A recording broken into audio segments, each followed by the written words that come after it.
자, 이제 오늘은 뭐 그 경제신문이나 뭐 경제 기사를 좀 보시는 분들은 요 기사거리를 좀, 요 기사 내용을 지금 제가 썸네일로 다른 제목이 사실 신문 기사 제목이에요. 한국경제가 이제 어저께자 그 경제란에 이제 경제면에다가 그 포인트로다가 이제 불황 먹고 사는 부실채권 NPL 시장 그래가지고 이제 기사가 뭐 그래도 꽤 크게 났어요. 크게 났고, 근데 뭐 내용은 사실 큰 별건 없고요. 그냥 대형 은행권들이 NPL 시장으로 이제 뭐 자금력도 확대해서 진입을 했다. 뭐 그런 내용들이 주를 이루는 건데, 뭐 그런 내용들이야 사실 뭐 꼭 NPL을 얘기하지 않더라도 이미 경제기사나 경제면에서 뭐 그런 비슷한 또 그런 류의 내용들이 이미 많이 실려 있기 때문에 뭐 특별한 것이 없는데, 뭐 그러나 지금 우리은행이나 그다음에 신한은행, 그다음에 또 키움저축 이런 데가 이제 NPL 시장으로 좀 진입을, 또 우리 같은 경우는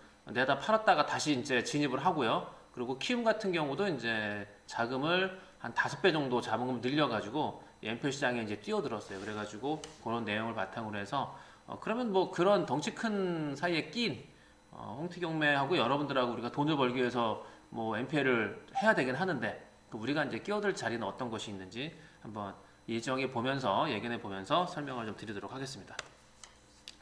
자, 이제 금리 인상이 본격화되고 있잖아요. 이제 미국이 금리를 올리기 전에 우리가 이제 먼저 선수 쳐가지고 알아서 기는 거죠. 그래서 금리 인상이 이제 벌써 2달, 작년 11월하고 올해 4월이니까 뭐 1%가 올랐죠. 뭐 제가 계속 얘기 드렸지만 뭐 이거는 어떤 경제학적인 뭐 그걸 모르더라도 그냥 한국은행에서 금리를 올린다는 거는 한국은행하고 이제 다 연결되어 있는 이제 한국은행의 그 정책 기조를 따라가야 되는 우리나라 이제 시중 은행들, 또 그 은행들 밑에 있는 저축은행, 또 저축은행 밑에 있는 뭐 대부업, 기타 등등 뭐 캐피탈사 포함해가지고 뭐 여러 금융기관들이 있는데, 일단 뭐 직접적인 영향을 받는 거는 저기 기존의 시중은행들이죠.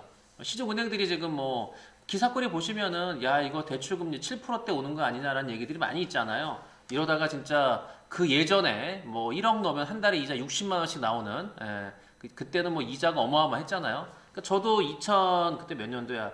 2009년도 요때 새마을금고에서 굉장히 그 적은 이자, 저리로 빌려준다고 생색을 내고 빌린 금리가 5.8%. 예.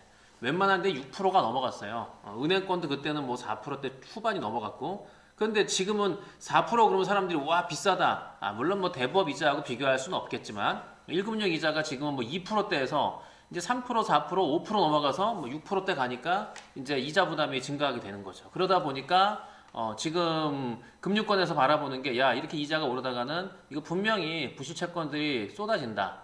그걸 대비해서 준비를 해야 되겠다라고 생각해서, 우리은행 같은 경우가 사실 이게 한 몇 년 전이지? 9년 전인가 8년 전에 그 우리은행이 얘네 갖고 있는 거를 내다 팔았어요, 사실. 이거를 그 유동화 회사를 FNI를 팔았는데 가만히 보니까는 아깝거든. 그러다 보니까 다시 설립했죠, 올해.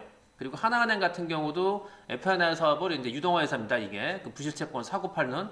근데 이제 하나은행 같은 경우도 가만히 보니까 야 이거 올해 심상치가 않구나. 사업을 확장을 했어요. 예. 그리고 키움증권, 키움 FNI도 얘네가 자본금을 그냥 한 200억으로 소소하게 시작을 했는데 올해 갑작스럽게 야 안 되겠다, 자본금 1000억으로 늘려. 그래서 자본금 1000억으로다가 확장을 해서 이제 본격적으로 이제 뛰어들어서, 얘기 들어보니까 이제 만약에 추이를 지켜봐서 자본금을 더 늘려서 진입을 할 생각을 갖고 있더라고요. 그리고 기존의 뭐그 유암코라든가, 그 다음에 연합자산관리국 유암코, 그 다음에 대신 농협자산관리 같은 경우도 이제 그 대비해가지고 자금이라든가 기타 등등을 준비한다는 얘기들은 뭐 들려오고 있더라고요. 네.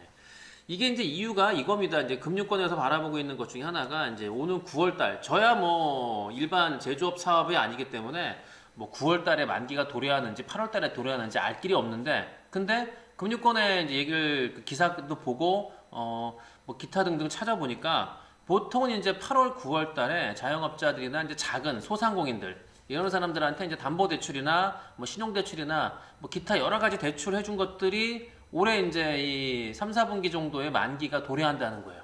근데 예측하기로는 만기 도래할 때 못 갚는 사람들이 수두룩하게 나올 것이다라고 예상을 하기 때문에 이제 지금 유동화 그 FNI 회사들을 이제 확장을 하고 있는 건데, 예. 지금 금융권에서 저기 그 바라보고 있는 건 아니 금융권에서 대충 나간 대출액을 보니까 소상공인 자영업자 대출이 이제 뭐 대충 한 134조. 예. 근데 134조 그러면 사실 뭐 느낌이 안 오죠. 이제 조조 그래도. 예. 근데 이 소상공인 자영업자들이 이제 뭐가 문제 걸려 있냐면요. 이 사람들이 공장이라든가 이 사람들이 뭐 조그맣게 갖고 있는 건물들 뭐 여러분들 뭐 인도건이라든가 뭐 안양이나 또 구로동 가시면은 아파트용 공장이라고 보셨죠. 그러니까 일반 건물하고 똑같은데 그 건물 내에 화장실이 따로 없고 그 마찬가지로 공용 건물처럼 화장실은 공동으로 쓰고 그 자체적으로 이제 뭐 주거할 수 있는 건 아니고 그냥 사무실인데 층고가 높고 그러니까 공장 기계를 그 건물 내로 들어와서 사업을 할 수 있게 만들어 놓고 또는 이제 뭐 그 차량이 앞 그 건물에 뭐 그 고층까지 다 입구까지 다 차량이 들어가서 뭐 어떤 뭐 물건을 하역 작업할 때 되게 편하게 만드는 이제 그런 걸 갖고서 이제 아파트 공장이라고 했는데 그런 아파트용 공장을 담보로 그 다음에 기존에 뭐 여러분들 경기도라든가 이 시골 같은 데 가시다 보면은 그냥 한적한 곳에 막 공장들이 서 있죠. 뭐 천안 같은 데는 밀집 지역도 있겠지만 뭐 시골길 같은 다니다 보면은 군데군데 공장 건물들은 뭐 은색 그 은색이라 그러나 보통 그런 딱 보면 아 공장 건물 딱 눈에 띄잖아요. 뭐 하는 공장인지 몰라도 아 저기 공장이구나. 그쵸? 꼭 굴뚝이 있다고 없다고 공장이 아니고 뭐 굴뚝이 있다 없다 상관없이 건물 모양만 딱 보면 아 저기 공장이구나 창고구나 나오잖아요. 그런 건물들을 담보로다가 이제 대출을 받고 또는 아파트형 공장을 담보로 대출을 받았는데 이런 것들이 이제 대략 올해 한 9월 달, 뭐 8월, 9월, 10월 정도에 이제 대출 만기가 도래하는데 못 갚을 사람들이 이제 이자가뿐만 아니라 원금을 못 갚고 그 대출 만기를 못 해주면은 이 사람들이 분명히 문제가 생기겠다라는 예측을 다 하고 있는 거죠. 거기에다가 이제 이것뿐만 아니라 지금 현재 주택담보대출이 1000조입니다. 1000조. 지금 뭐 980 몇 조인데 거의 1000조에 육박하고 있고요. 가계대출은 이미 1800조가 넘었나 모르겠지만 이제 뭐 2000조 시대가 다가왔다고 하잖아요. 그러다 보니 이 안에서 지금 문제가 발생이 분명히 될 거라고 보는 거고요. 지금 뭐 경제 뭐 자영업자분들은 뭐 피부로 느끼겠지만 월급 받는 분들이야 잘 모르시지만 기타 자영업자분들은 뭐 뼈저리게 느끼고 있고요. 지난번에 제가 이대 저희 건물 짓는데 주변을 살짝 그 반경 뭐 한 300m로 돌아봤는데 한 300m도 안 되는구나. 한 200m? 바로 주변을 돌아왔는데도 불구하고 제가 센 공실 개수만 한 열 몇 개가 넘어요. 근데 그 밑으로 더 내려가거나 뭐 반경을 좀 확대하다 보면은 공실률이 더 많아지죠. 그러니까 세상에 이대합 상권이 아무리 죽었다 하더라도 이화여자대학교의 학생들, 교직원들, 대학원생들만 전체 합해도 2만 명이 훨씬 넘을 텐데 그럼 2만 명이 넘는 학생들이 그 2만 명이 넘는 사람들이 그 아침에부터 저녁까지 밤늦게까지 그 거주하고 있는 그 공간의 상권에서 그렇게 지금 뭐 공실이 난다는 것 자체도 뭐 여지까지 있지도 않고요. 물론 뭐 외국인 관광객이 안 오기 때문에 그게 영향도 있겠지만 뭐 그러다 보니까 지금 피부로 느끼는 사람들은 굉장히 많죠. 그러니 이 주택담보대출 1000조 과연 이게 이자가 잘 들어오고 여기서 문제가 없을까? 가계대출 1800조 문제가 생기겠죠. 그러다 보니 지금 돈 빌려달라고 요청하는 사람들이 굉장히 많아요. 자, 거기다가 이제 올해 그 한국은행에서 이제 연내 계속 금리 인상을 하겠다라고 얘기를 하니까 미국이 올라가면 당연히 오를 수밖에 없고요. 그 미국보다 우리가 먼저 앞서서 올려야지, 그래야지 뭐 빠져나갈 돈을 붙잡아둘 수 있기 때문에 뭐 금리 인상은 불가피한 조치일 수밖에 없고요. 만약에 한국은행이 올해 연말까지 해서 뭐 한 1% 이상도 올린다 그러면은 진짜 주택담보대출 주담대 금리 7% 옵니다. 이건 대법채 뭐 2금융이 아니라 그냥 1금융 그 주택담보대출 금리도 6% 7% 오는 시대가 저는 올해 말에 올 거다. 뭐 이렇게 예측하는 전문가들도 많은데 제가 볼 때도 야, 이대로 가면 올릴 수밖에 없겠죠. 당연한 거죠. 아니 이쪽에서 올렸는데 빌려온 데서 올렸는데 빌려주는 사람이 안 올릴 수가 있어요? 당연한 거죠. 예, 그거는 내가 마진을 남기려면 올려야죠 나도. 주는도 원자재를 사오는 값이 올라갔는데 파는 걸 당연히 가격 올리는 게 당연한 거 아니에요? 지금 요즘 공장들이 경매가 인기 있는 이유가 철강 값이 2배 이상 오르면서 지금 공장들의 그 낙찰가 그냥 공장을 하려는 사람들이 아니라 다 봐가지고 안에 뭐 기계들이나 이런 고철이 많으면 내다 팔 수 있기 때문에 뭐 그걸 또 노리고서 공장 경매를 들어오는 사람들이 있다고 하는 뭐 기사를 봤어요. 물론 많은 사람들이 하진 않겠지만 이제 그 정도로다가 지금 뭐 철강이라든가 기타 원자재 값이 뛰기 때문에 가격이 올라서 이제 그런 얘기들이 이제 나도는 거죠. 그러면은 이 대형 유동화 회사들 틈바구니 속에서 그러면 홍티경매가 실속 차릴 게 있겠느냐? 뭐 천억도 사실 작은 회사인데 작은 유동화 회사인데 몇 천억 몇 조를 갖고서 주물르는 그런 회사들 틈바구니에 저희가 홍티경매가 들어가서 낄 자리가 어디 있겠습니까? 그들만의 리그에서는 우리는 갈 데가 없어요. 거기는 낄 수도 없고요. 그거는 뭐 생각할 필요도 없는 거고. 예. 그래서 제가 계속 얘기하는 거는 대부업체 부실 채권이에요. 대부업체. 기존에 그 많은 대부업체들이 대출을 해줬는데 대부업체도 마찬가지예요. 대부업체가 돈을 빌려주는 곳이지만 대부업체라고 그 건전성이 다 좋은 게 아니에요.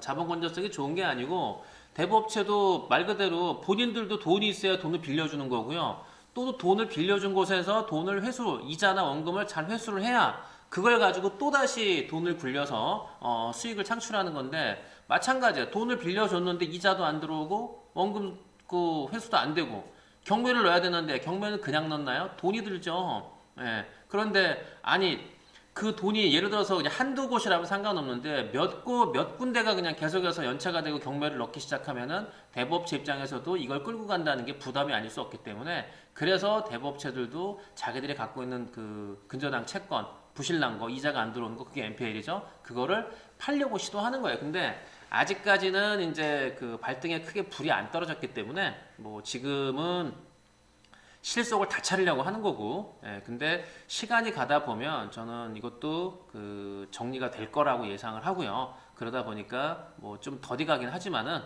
제가 꾸준히 하다 보면은 이 NPL에서도 성과를 내서 여러분들하고 수익을 나눌 수 있는 날이 이제 머지않아 올 거다라고 생각하는 거고요. 그리고 대출 물건 확보도 지금 뭐 제가 자체적으로 이제 그 어떤 플랫폼을 만들어가는 과정이에요. 그러니까 지금 뭐 이다 뭐 대출 물건 뭐 한두 개, 두세 개, 서너 개 더 나가서 여러분들한테 물건 소개하고 야 이제 올해도 뭐 작년하고 비슷하게 대출 많이 나가는구나라고 하는 걸 보여주는 것보다도 지금은 안정적으로 뭔가 이게 만들어가는 게 중요하다고 보기 때문에 작년에는 시작했기 때문에 사실 뭘 모르고 그냥 막 나간 거고요. 근데 이제 지금은 조금 그거를 정리하면서 체계를 잡아가야 될다라고 생각하기 때문에 제가 좀 더디 가는 거다라고 생각할 수 있는 거고요. 그래서 2022년에는 양보다는 질로 가는 게 맞죠. 그러니까 작년에는 양으로 승부했다면 올해는 좀 질적으로 이자나 기타 좀 부실이 안 날 수 있는